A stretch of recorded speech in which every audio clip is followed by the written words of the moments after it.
المشاهدون الكرام، السلام عليكم ورحمة الله تعالى وبركاته، وكل عام وأنتم بألف خير بمناسبة أعياد الميلاد المجيد. نشرة الأخبار من الفضائية الإريترية، وفيها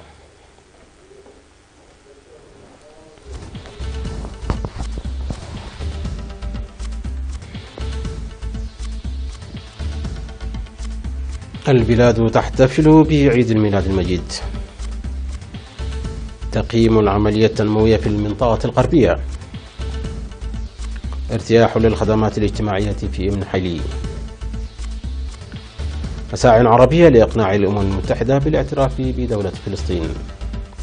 درجات الحرارة تنخفض إلى 40 تحت الصفر في الشرق الأمريكي.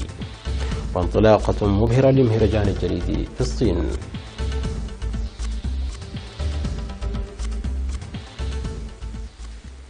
أهلا بكم مشاهدينا.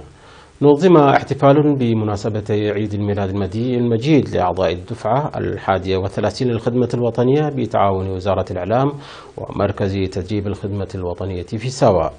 وأوضح قائد مركز تدريب الخدمة الوطنية العقيد دبا سايكدي في المناسبة التي شارك فيها قادة المركز والمشرفون والمدربون والمعلمون أن تنظيم احتفال عيد الميلاد المجيد في ساوا حاضرة الشباب له مضمون استثنائي، وهنأ الشعب الإريتري بالمناسبة.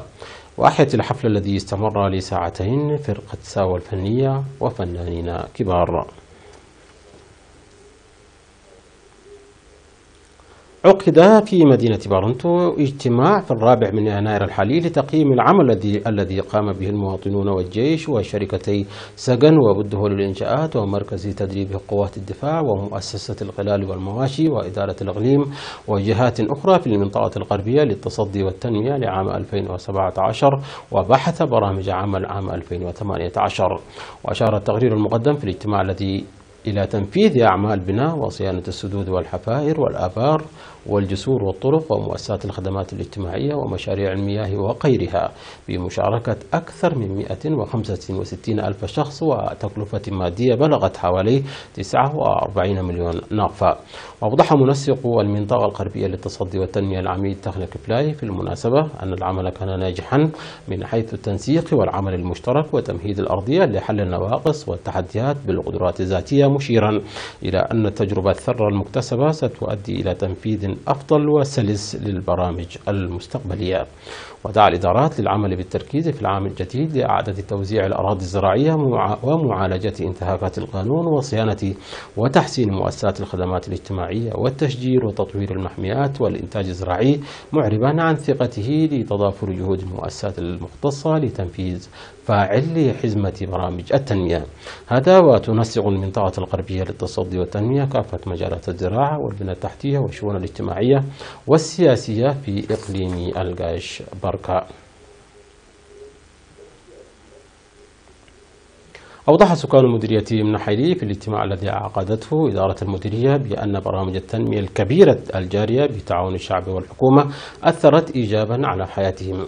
وقال مدير المديرية سيد برهان منقشة أن طريق من حيلي عد بحيلاي الترابي البالغ طوله 30 كيلومترا وفيه 16 جسر وتم تنشيده عبر شركة بده للإنشاءات ومشروع مياه قريتي طفان فاس وكدوب عور من برامج التنمية التي نفذت عام 2017. وأشار إلى بناء حواجز مائية ومدرجات بالنفير الشعبي لحماية التربة وحفظ المياه، مشيدا بالمشاركة الشعبية الناشطة لإعادة توزيع الأراضي الزراعية وصيانة الطرق. ودعا الاجتماع لمراقبة جيدة لأسعار الحافلات الخاصة العاملة على خط ابن حيلي عد بحيلاي والذي شيد بمصرفات كبيرة وتوسيع خدمات المياه.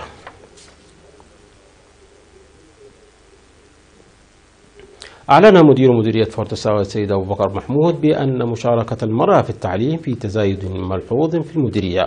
وقال إن مشاركة المرأة التي كانت منعدمة في السنوات الماضية أخذت تزداد باستمرار نتيجة حملات التوعية الجارية. وأشار إلى منح الأولوية لحل مشكلات مياه ضواحي ربد العال وهوميب وكولنتيباي وفداداب وفليساب، داعيا لتعزيز تعاون كافة الجهات للحفاظ على الإنجازات التي تحققت لمشاركة المرأة في التعليم. وبالإضافة لذلك نشد الاجتماع لصيانة مجرى الشدة التحويلي لشح الأمطار في المنطقة وبناء خزانات مياه للدفع بالزراعة المروية.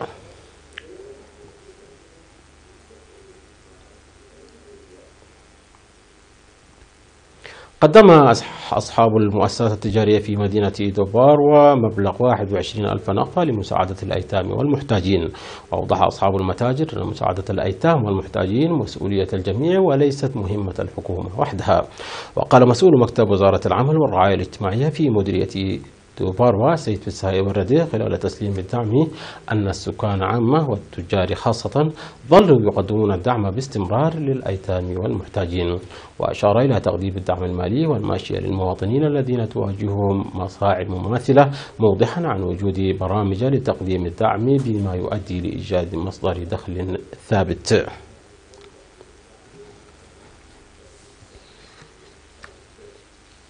مشاهدينا، نشرتنا تتواصل من الفضائية الإريترية، ولكن بعد فاصل قصير فابقوا معنا.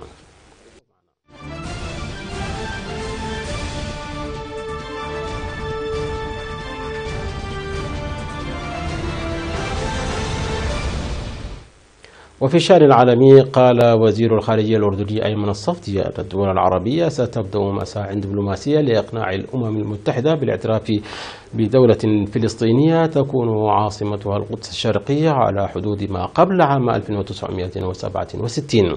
واجتمع 6 وزراء خارجية عرب في عمان لمتابعة قرار سابق للجامعة العربية ردا على اعتراف الرئيس الأمريكي دونالد ترامب بالقدس عاصمة لإسرائيل في تقيير لعقود من السياسة الأمريكية في الشرق الأوسط. قالت الجامعة العربية آنذاك أن قرار ترامب سيؤدي إلى الكثير من العنف في المنطقة، ووصفت قرار ترامب بأنه خرق خطير للقانون الدولي. قال الأمين العام للجامعة العربية أحمد أبو القيط أن الاجتماع الوزاري سيناقش أيضا دور واشنطن في عملية السلام بين إسرائيل والفلسطينيين، والتي قالت الدول الأعضاء في الجامعة أنها تتعرض لتهديد بما وصفته بأنه الانحياز الأمريكي لإسرائيل. وأغضب اعتراف ترامب بالقدس عاصمة لإسرائيل الدول العربية والحلفاء الغربيين الذين يرون أنه ضربة لجهود السلام ويهدد باندلاع المزيد من العنف في المنطقة. هبت موجة شديدة البرودة على الساحل الشرقي للولايات المتحدة وولايات الغرب الأوسط، ووسط توقعات بأن تتراجع درجات الحرارة بشكل قياسي لتصل إلى 40 درجة تحت الصفر في بعض المناطق. وامتدت التحذيرات من البرد القارس والطقس المتجمد من فلوريدا إلى نيو إنجلاند وإلى ولايات داخلية في الغرب الأوسط، في حين حذرت الهيئة الوطنية للطقس من هطول أمطار متجمدة من كانساس إلى أوهايو، كما أصدرت السلطات تحذيرات من الصقيع. وتأتي الموجة الباردة في الوقت الذي يبذل فيه العمال جهودا لإزالة الجليد والثلوج عن الطرق بعد أن أدت عاصفة ثلجية إلى إغلاق المنطقة الأيام الماضية، وأجبرت مئات المدارس على إغلاق أبوابها، كما أجبرت المطارات الكبيرة على تعليق رحلاتها بسبب الجليد. وأدى الطقس البارد والثلوج إلى مقتل 18 شخص على الأقل خلال الأيام القليلة الماضية، منهم 4 في حوادث مرور. انطلق في واحدة من أبرد المدن في الصين مهرجان هاربين السنوي للجليد بعرض للألعاب النارية والتي تم رصها بعناية على المنحوتات الثلجية. وافتتح مهرجان هاربين السنوي 34 للجليد للجمهور لعرض هياكل ضخمة مصنوعة تماما من الجليد، بما في ذلك القلاع والمنحوتات من الشخصيات الخيالية ومجهزة بأضواء ملونة. ويستمر المهرجان حتى نهاية فبراير، ويشمل أنشطة متعددة منها السياحة أو السباحة في الجليد وحفلات الزفاف الثلجية ومسابقات النحت الجليدي. وتم استخدام حوالي 180 ألف متر مكعب من الجليد و150 ألف متر مكعب من الثلوج لبناء 80 ألف متر مربع في المهرجان الذي يستمر لحوالي 3 أشهر. وتم تشييد مباني تضيء بأضواء ملونة مبهرة تجذب السياح لزيارة المهرجان. ويشارك العديد من الفنانين الصينيين بأعمال النحت على الثلج في المهرجان السنوي، والذي يعد أحد أهم مهرجانات الشتاء في الصين.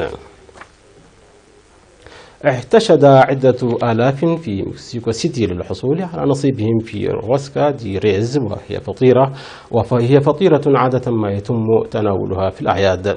وعمل 6 خبازين ونحو 2000 شخص على الفطيرة وقطعوها، وقدموا الروسكا التي بلغ طولها 1.440 متر وتزن أقل قليلا من طنين. وبعد ذلك تقطع الفطيرة العملاقة إلى أجزاء كبيرة وتقدم لأي شخص ينتظر الحصول على قطعة. وينظم هذا الحدث السنوي في ساحة زوكالو بلازا في مدينة مكسيكو سيتي. وتمنح العادة المكسيكية السنوية العائلات والعمال المشاركين فرصة الاجتماع معا ومشاركة قطعة روسكا وقطعة شوكولاتة. مشاهدينا، انتهت النشرة. شكرا على حسن المتابعة. تحية لكم أينما كنتم. إلى اللقاء.